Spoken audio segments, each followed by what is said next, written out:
I woke up on my birthday morning with no eyebrows. My son's wife said it was a surprise beauty gift.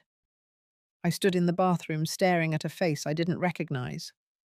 It wasn't the missing hair that hurt. It was the quiet decision to erase me. I had trusted them, but something about their smiles told me this was never about love. What were they really planning behind my back? I woke up on Monica's couch with a strange chill running through me. At first, I thought it was just the way the sun was hitting my face, but then I caught sight of myself in the hallway mirror. I stood up, walked over slowly, and stared. Something was missing. My eyebrows were gone, completely gone, shaved clean off my face. There was no warning, no asking, no explanation waiting on the coffee table. Just my reflection staring back at me with two pale arches of skin that made my whole face feel foreign. I reached up and touched the spot where they used to be, half expecting it to be a trick of the light, but it wasn't. The skin was smooth, cold. Monica's voice rang out from the kitchen like nothing had happened. She was humming while making herself a smoothie, wearing a robe with lemons on it. I stepped inside. She turned, smiled like she'd just wrapped a present. "Oh, good, you're up. I thought I'd give you a little glow up. Don't worry, I used the new Dermablade.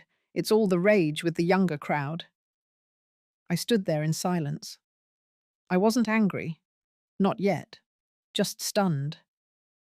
I remember blinking slowly, like maybe if I did it enough times, the moment would undo itself. But Monica just sipped her drink and started talking about a yoga class she wanted us to go to later. She really thought this was normal. Last night had been Monica's birthday. She invited a few friends over, and I stayed the night because I didn't want to drive after dark. She had insisted I sleep over, said it would be fun, like a little girls' retreat. I didn't feel like a guest that morning. I felt like a canvas. The thing that hit me hardest wasn't the shaving.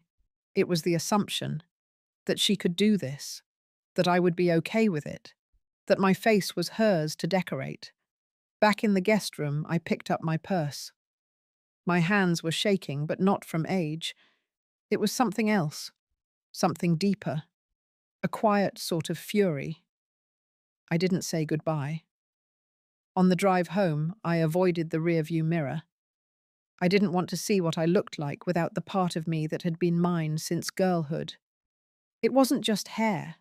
It was dignity, and it had been taken while I slept. Maybe you've been through something like that too. Something small on the surface, but deep enough to stay with you. You wake up one morning and realize someone has crossed a line. Quietly, painlessly, but still they crossed it. And now you have to decide whether to pretend it never happened or do something about it. When I got back home, I didn't head straight to the bathroom like I thought I would. I didn't run for the mirror or try to fix anything. Instead, I sat at the kitchen table, still wearing last night's clothes, and stared at the grain of the wood. There was a tightness behind my ribs that I couldn't quite name. Not anger. Not yet. Something quieter, like a bruise that hadn't shown its color. After a while, I walked over to the cabinet where I kept my personal documents. I hadn't looked at that drawer in years. It held the basics: tax papers, insurance policies, some old birthday cards I hadn't thrown away.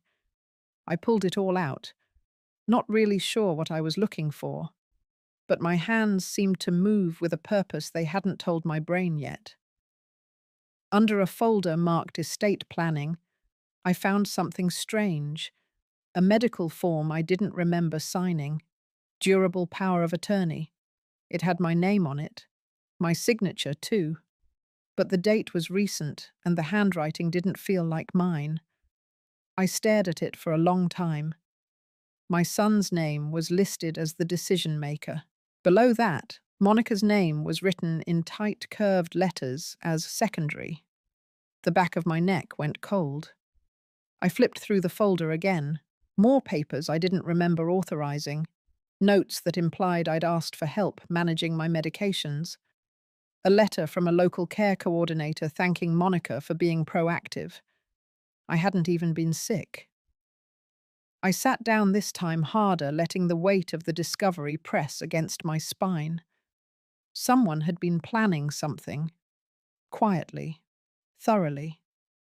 In another drawer, I found an envelope marked Summer Copies. Inside were printouts of emails. Most of them were short logistical, but one stood out. A message from Monica to a notary service asking about in-home signing procedures for elder care, dated 2 days before my last birthday, the same week I'd stayed with them for a long weekend. It wasn't just the shaving.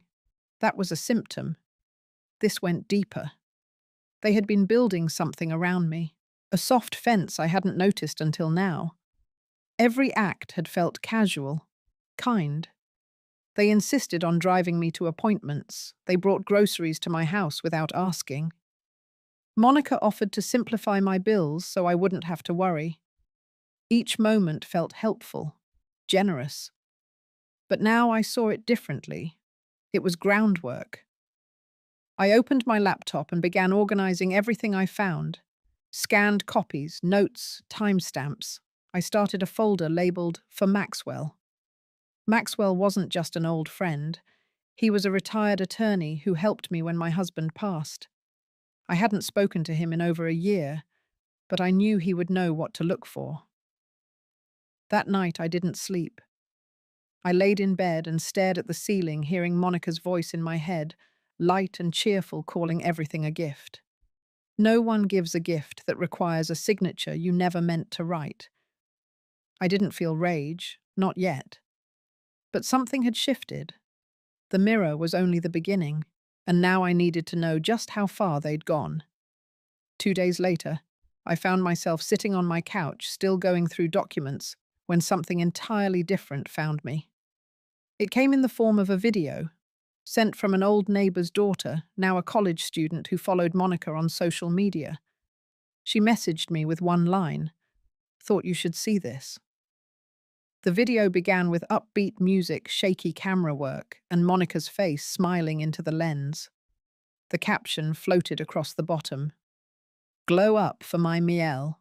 Watch till the end."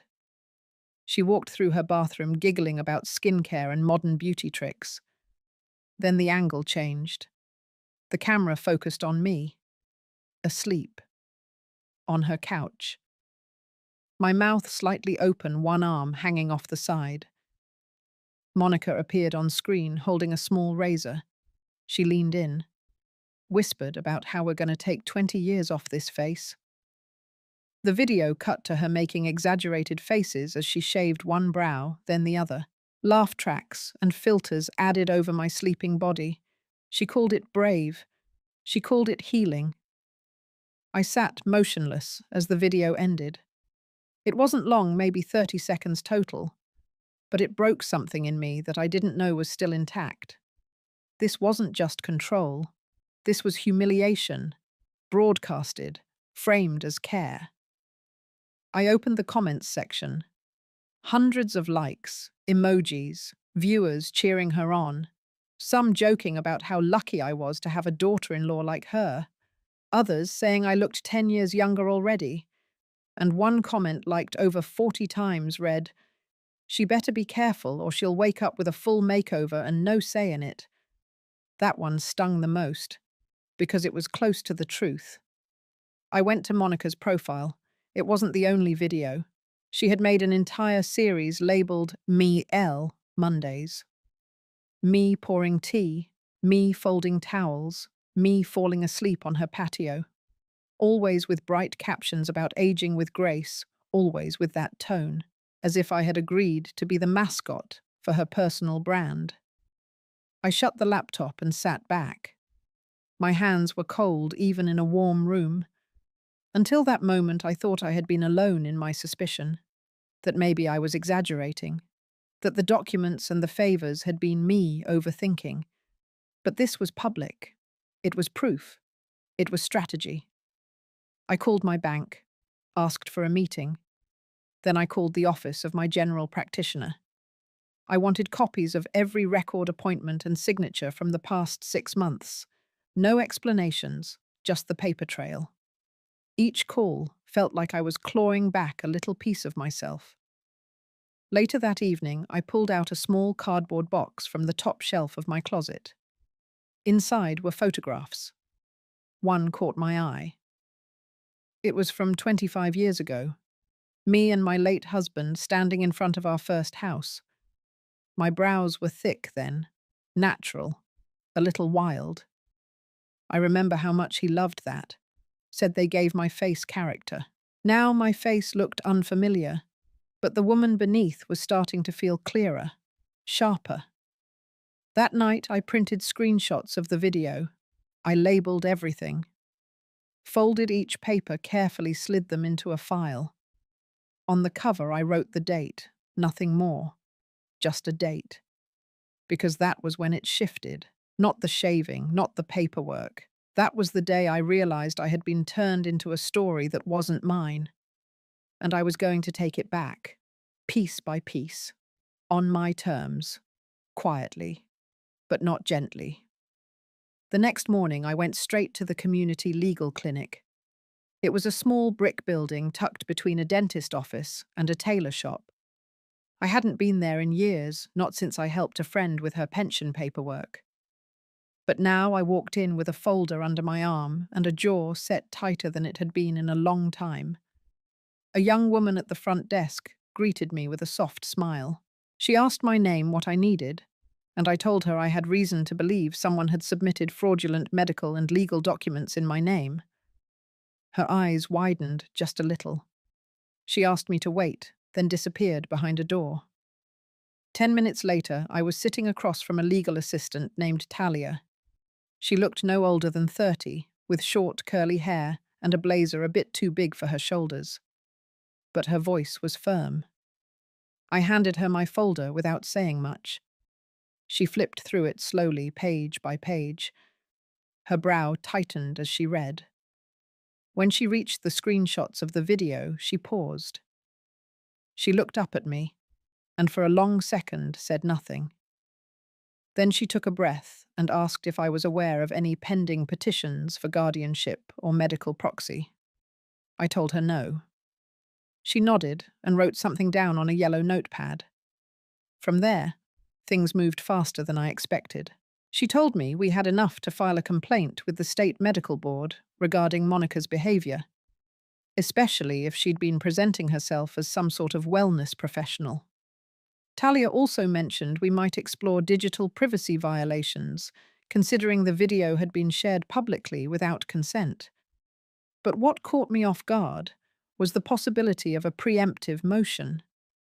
She explained that under state law, I could request a formal review of my capacity to make decisions before anyone else could try to declare otherwise. If granted, it would legally affirm that I was competent and shield me from involuntary guardianship attempts. I hadn't known such a thing existed. It sounded cold at first, formal, clinical, but I also understood what it meant. It meant I could set the boundary myself on paper in court, not after being dragged there, but before. I nodded, quietly, and we began. Over the next few days, I gathered everything Talia asked for. My last full medical exam, a signed affidavit from my neighbour who'd witnessed Monica's visits, even an old journal entry I'd written months ago after a strange conversation I'd had with my son, where he mentioned something about simplifying my affairs. I had thought it was just small talk at the time. Now it felt like foreshadowing. Talia helped me prepare a declaration. I read it 3 times before signing. Every word mattered. Every phrase had weight. On the morning we submitted the motion, I wore a navy sweater and my wedding ring. My late husband had always said dignity wasn't just about what you wore, but how you carried the truth. That morning I carried it like armor. The filing clerk stamped our paperwork without ceremony. No one clapped. No one gasped. But something shifted in me again. Not anger, not fear, just a deep steadiness. I wasn't waiting anymore. I wasn't reacting. I was taking the lead. As I stepped out into the cold air, I looked up at the sky. Overcast, soft light. I felt the sting of winter coming in through my sleeves, but I didn't button my coat. I wanted to feel it, all of it, because now everything mattered, every small thing. Even the chill on my skin reminded me I was still here, still mine. ChatGPT, Danoi. The letter came on a Thursday afternoon. Thick envelope, courthouse seal. I opened it at the kitchen counter with a knife I usually used for pears. Inside was the court date. A hearing had been scheduled to review my petition for capacity affirmation. It would be held in 3 weeks. 3 weeks. Enough time for someone to notice. Enough time for someone to try to change the story. I didn't tell my son.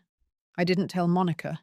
I didn't tell anyone except Talia and my old friend Marlene, who lived 2 blocks down and had known me since our kids were in Little League. Marlene offered to drive me that day. I told her I might take her up on it. The next few days passed in a strange quiet. On the surface, nothing changed. I went to the grocery store. I watered my plants. I listened to the radio in the afternoons. But inside, I was building something, a kind of resolve. I found myself rehearsing lines in my head while brushing my teeth. Not dramatic ones, just simple truths. I am of sound mind. I make my own decisions. My life is mine. I also started documenting small things. A phone call from Monica that lasted only 2 minutes but felt rehearsed. A box of supplements that arrived at my door with no return label. A message from my son reminding me to send over copies of my bank statements in case he needed to help me track bills. I wrote it all down. Then came Sunday. Monica showed up unannounced. She brought muffins, blueberry, her smile too wide, her tone too sweet. She walked in without waiting for me to invite her, went straight to the kitchen and started organizing my spice rack. I watched her move things. Her hands were fast, efficient. She talked the whole time about holiday plans, about new skincare routines, about how I should come stay with them after the new year so she could keep an eye on my winter depression. That was how she said it. Winter depression. Like it was a given. I didn't respond, just nodded here and there. My hands stayed folded on the table. Then she said something that made the air shift. She mentioned a man named Paul, an elder care consultant she'd met at a wellness retreat. She said he specialized in early intervention, that he believed in stepping in before someone slipped too far into confusion. She said it as if reading from a brochure. I looked at her and said nothing, just watched her smile while she refilled my tea without asking. When she left, I stood by the door for a full minute before locking it. The next morning, I walked to the local pharmacy and asked the clerk if they had a copy machine. She said yes. I made 4 sets of every document I had, one for the court, one for Talia, one for myself, and one just in case. Back at home, I went through old storage boxes in the garage and found the photo album I hadn't touched since my husband died. In the back pocket was a letter he'd written me once, not for any special occasion, just because. In it, he reminded me that no matter what people said, I had always known who I was. That night I didn't sleep much, but I didn't need to. The storm was coming closer, and I could feel it in my bones. And for the first time in weeks, I didn't feel afraid of it. I felt ready. The morning of the hearing arrived cold and grey. I dressed with care. Slacks, a soft blouse, my husband's wool coat. I clipped my hair back and placed a small pin on my collar that used to belong to my mother. Not for fashion, for memory. Marlene pulled up in front of my house at 8 sharp. She didn't ask questions, just opened the car door and waited. The ride downtown was quiet, except for the turn signal clicking. My hands were calm, my mind focused. We arrived at the courthouse 15 minutes early. I walked in without looking at the high ceilings or the metal detector or the busy hallway. I went straight to the room number listed on the notice and sat down in the third row. Talia was already there going over the paperwork one last time. She gave me a small nod. I nodded back. The judge was a woman in her 50s, with a serious expression but kind eyes. The hearing wasn't dramatic. No shouting, no slamming of fists. It was just facts. Talia presented our motion. She introduced the documents we had collected. She spoke clearly and without emotion. Then they called me to the stand.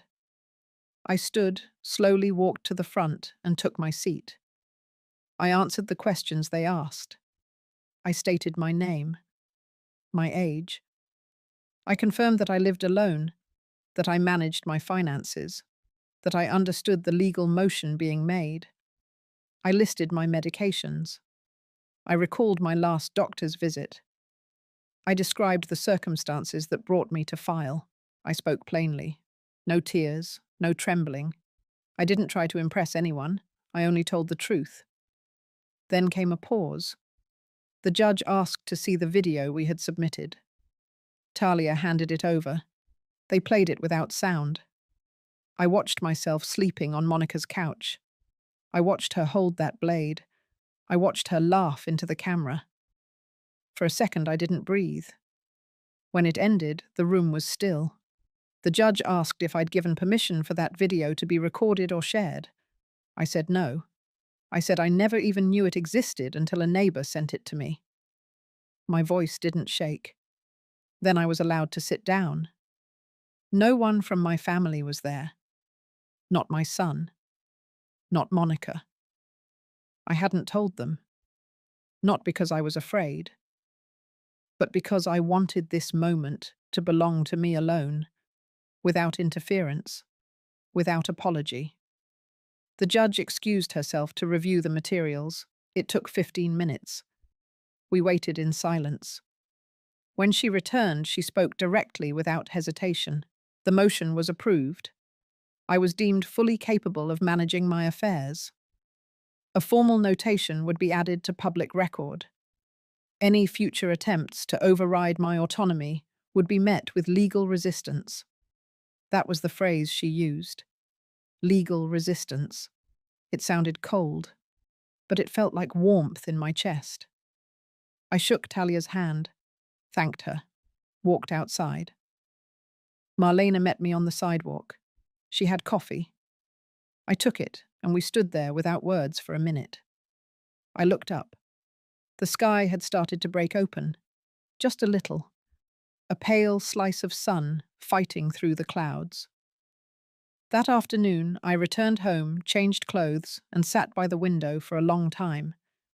I didn't make any grand decisions. I didn't feel like celebrating.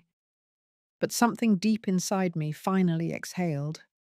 For the first time in weeks, I felt like my name belonged to me again. The court order arrived in the mail the following Tuesday. It was thinner than I expected. Just a single page with a seal at the bottom and the judge's signature. I folded it in thirds and placed it in the same folder that now held every document from the past few weeks. The folder had grown thick-heavy with printed emails, bank statements, appointment logs, notarized letters, proof of what had been done and what I had undone.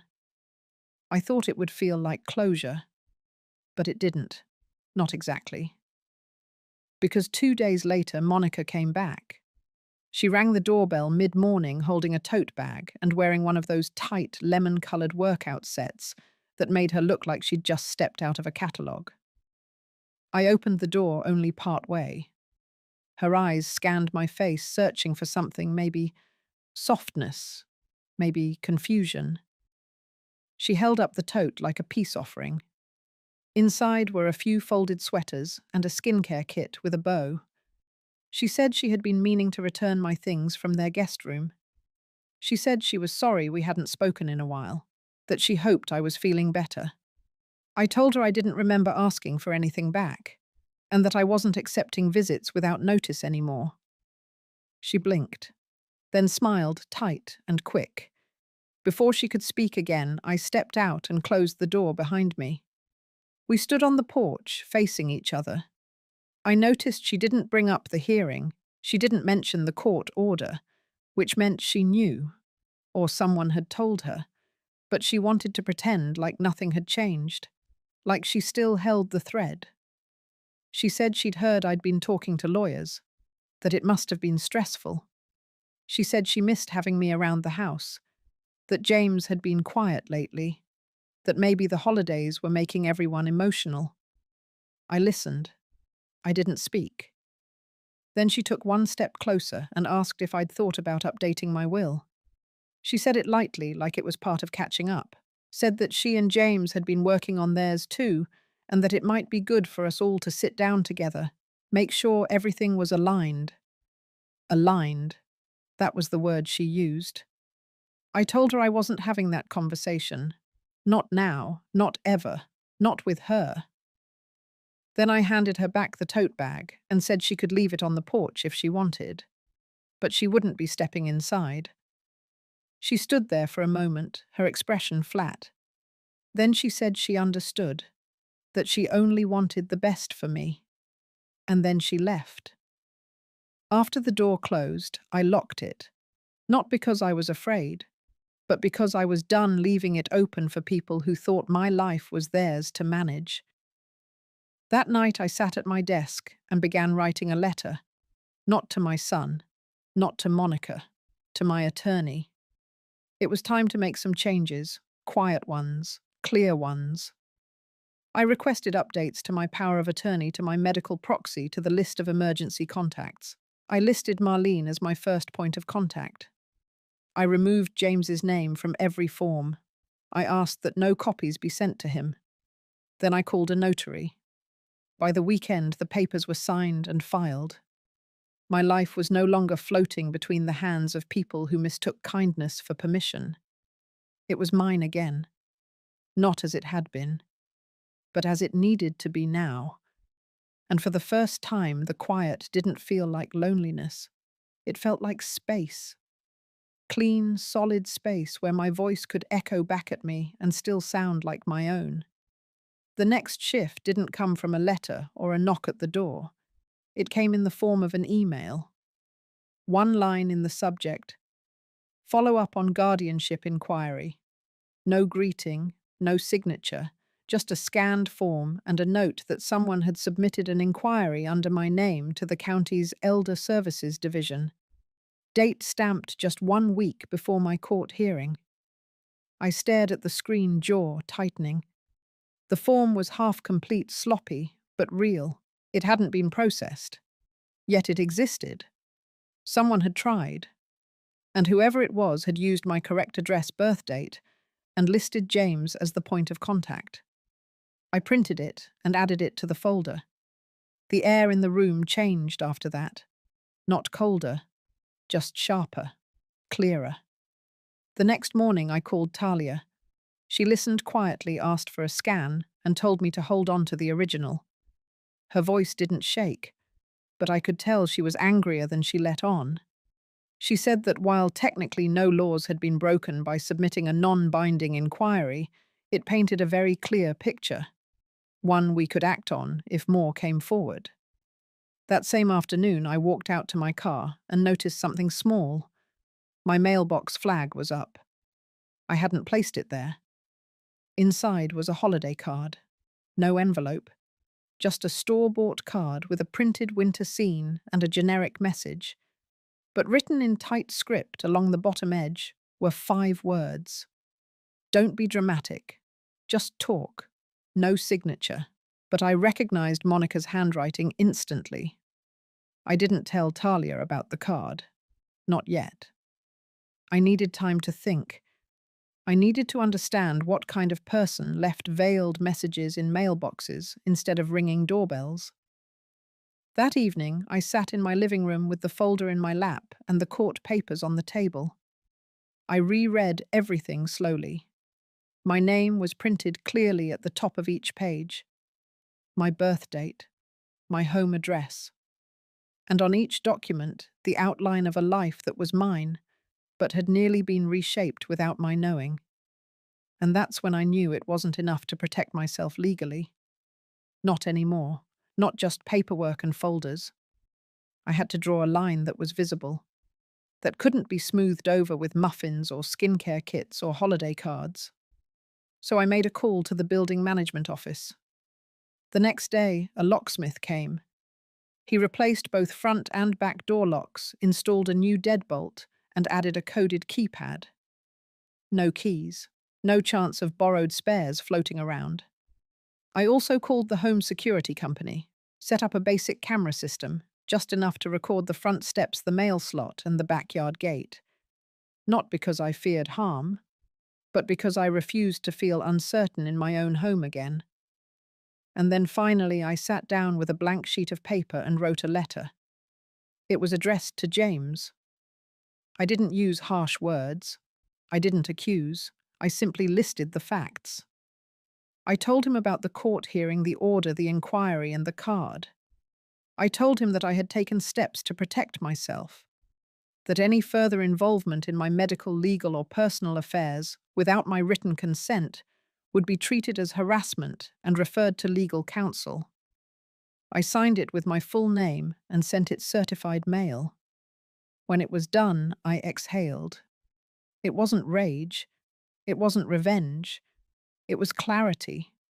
Not the kind you shout. The kind that settles deep in the chest.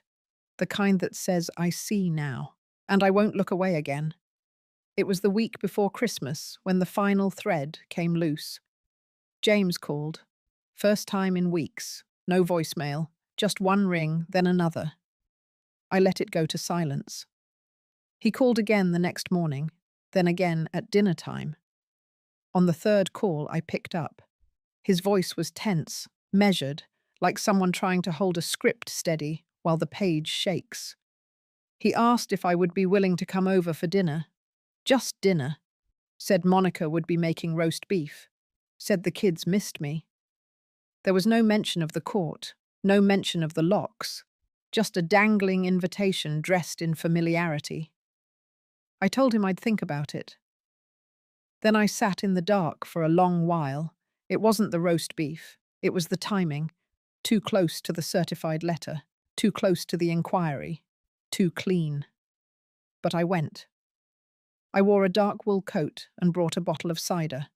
Not wine. I wasn't there to toast anything, just to listen. The house looked the same as ever. Porch lights blinking in holiday rhythm. The smell of cloves and cinnamon coming from the open window.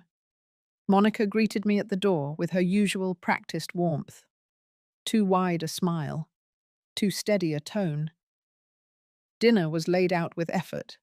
The good plates, cloth napkins. James sat at the head of the table pouring wine for himself and Monica, offering cider to me without comment. We ate mostly in silence. The kids weren't there. Monica said they were with her sister. I didn't ask more. Midway through the meal, James cleared his throat and said they'd been talking, that the year had been stressful for everyone, that he knew there had been missteps, that Monica's idea with the spa treatment had been misunderstood, that no one meant harm, that maybe things had gotten bigger than they were. Then came the real line. He said they wanted to start fresh, as a family, that there was no need for more paperwork, that trust should be enough. I looked at him, then at her. Neither of them blinked. I reached into my bag and pulled out a folder. Not thick, just 3 pages. I laid it gently on the table. Monica's face tightened. I told them it was a new directive, not a legal one, a personal one. The first page was a letter addressed to both of them, stating that while I held no grudge, I no longer consented to any shared financial accounts, property discussions, or medical conversations involving either of them. The second page was a notice of withdrawal from a family trust James had tried to list me on earlier that year, without asking. I had filed the proper forms to remove myself entirely. Clean break. The third was an invitation, quiet, simple. an invitation to a community panel I had organized with Talia's help. It was called Image and Autonomy Women Reclaiming Their Voice. I would be speaking. I told them they were welcome to attend, as guests, no longer as family by default, but as people learning to listen. Then I stood up, thanked them for dinner, and left the cider behind. That night I didn't cry. I didn't shake. I slept with the window cracked open, cold air on my cheeks, a blanket pulled tight. For the first time in years, I didn't dream about being erased. I dreamed about walking into a room where my name was spoken with care, where I stood at a podium, and no one interrupted. The panel took place on a Saturday morning in late January. The sky outside was grey, and a thin sheet of frost covered the sidewalks. But inside the community hall, there was warmth and quiet purpose. Folding chairs filled the room, arranged in neat rows. The podium was small, just wood and metal, but it stood firm at the front. A table to the side held water bottles, pamphlets, and a sign that read, "Reclaiming the Mirror." That had been my title suggestion. Talia had worked hard to bring the event together. She stood near the entrance greeting attendees, many of them older women in scarves and wool coats, their eyes sharp with lived experience. I recognized a few faces from town. Others were strangers. Some came with notebooks. Others just sat and waited.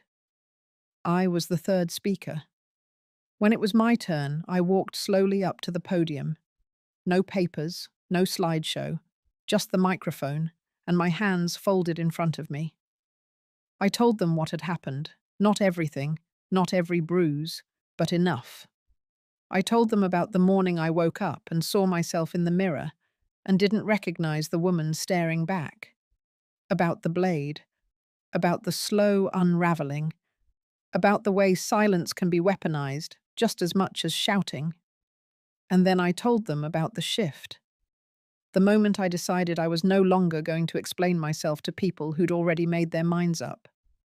The moment I chose to stop negotiating for dignity in spaces where it should have been mine by default. The room stayed quiet, not stiff, not cold, just deeply still, like they were holding something sacred between them. When I finished, I stepped back. Someone clapped, then others, not loud, but steady. Afterward, several women approached. One said her daughter had placed cameras in her home without asking. Another said her son had taken over her bank account and called it convenience. Another woman didn't speak at all. She just took my hand and squeezed it before walking away. That night, I sat on the couch with a cup of warm milk and replayed their faces in my mind. I thought about how many of us had stories that were never written down. How many of us were told our memories were wrong, our instincts dramatic, our fears exaggerated. And I thought about the folder in my drawer, the one that had once been thick with evidence. Now it held only 5 documents. The rest I had shredded last week, not out of rage, but release, because I didn't need them anymore. The battle had been real, but it wasn't my whole story. It wasn't the sum of who I was. In the following days, I began sketching out a small project. With Talia's help and a grant from the local Women's Coalition, we started planning a support circle for older women navigating autonomy issues. Not a therapy group, a strategy group, legal literacy, healthcare boundaries, living will workshops, real tools. We called it Reclaim. The name felt right. One morning, I walked past the mirror in my hallway and caught my reflection. No makeup, loose sweater, my hair pulled back with a clip. I stopped, not to check, just to look. The woman looking back was not the version they tried to shape. She wasn't desperate. She wasn't lost. She was present, awake. And that was enough. It was late February when I received the envelope. Thick, formal, with my name handwritten in dark blue ink across the front. No return address, just my name and my street. I opened it slowly, carefully slicing the top with a butter knife, as if the contents might slip away if I rushed. Inside was a wedding invitation, Monica's sister, the name I barely remembered attached now to a lavish gold-trimmed card. The event would be held at a vineyard 2 hours north. Formal attire, reception to follow, and printed at the bottom in matching cursive, Monica and James kindly invite Eleanor as honoured guest of the family. I sat at the kitchen table staring at those words. Honoured guest. Not mother, not matriarch. Just a title dressed up in politeness, a placeholder. There was no phone call, no explanation, just this glossy card, like an olive branch lacquered in performance. I placed it down without a word and went to boil water for tea. 2 days later, James called, left a message saying he hoped I'd attend, said it would mean a lot to the family, that it was time for everyone to move forward, that Monica was trying, that the kids missed me, that the past was the past. I listened. I didn't delete the message, but I didn't call back either. Instead, I opened my calendar and circled the date of the wedding. Not to go, just to remember. That same week, our Reclaim group finalised the venue for our first weekend retreat, a small lodge tucked behind a state park. Nothing fancy, just warm, clean quiet. Enough space for 20 women to come together, speak freely, and make plans for the lives they wanted on their own terms. Talia brought in a therapist for boundary coaching, another speaker from the state's legal aid team. We arranged shared meals, writing sessions, and quiet walks through the woods. The weekend of the wedding, I was there. Not in a dress, not in heels. I wore jeans and hiking boots, a soft scarf around my neck. My name tag said Eleanor, nothing more. During the final evening session, the group gathered in a circle. Each woman was invited to write a note to herself, a sentence or two, something she needed to hear. Mine read, "You are not the version they made of you. You are your own." I folded it, sealed it, and placed it in the basket with the others. Back home, the mailbox was stuffed with leftover mail. A thank you card from one of the panel guests, a coupon booklet, and one small envelope from James. Inside was a photo, a group shot from the wedding, Monica beaming in white, her sister beside her, James' smiling eyes a little tired, the kids fidgeting in their formal clothes. I wasn't in it. Of course not. But someone had left space in the frame, just enough room to make it noticeable. No note, just the photo. I placed it in the back of a drawer, not out of anger, but because it didn't belong on my wall. My wall had different memories now, a new beginning, and none of them needed permission to be framed. By early spring, the air had softened. The snow melted in slow, patient sheets, revealing patches of earth that had slept too long. I spent most mornings on my porch, a blanket over my knees, a notebook resting beside my coffee. I had started writing again. Not a memoir, not a declaration, just small things. Thoughts I didn't want to lose. Moments I didn't want reshaped by anyone else's version. The house was quieter these days, not lonely, just settled. The kind of quiet that didn't ache, the kind that let the heart exhale. James hadn't called since the photo. Monica hadn't written. I wasn't waiting. Reclaim was growing, slowly like roots under soil. We had new members, women from different towns, different battles. But all of them carried the same question in their chest. How do I become visible again? Not by yelling, not by begging, just by standing still and not shrinking. At our last meeting, one woman brought in a framed mirror, not large, just enough to sit on the center table. Around the edges, she had glued pieces of broken porcelain, bits from a chipped plate, an old teacup, a cracked saucer. She called it her survival frame. She said the mirror didn't show her scars, It showed the things she built from them. I understood. One morning, as I walked past my own hallway mirror, I stopped again.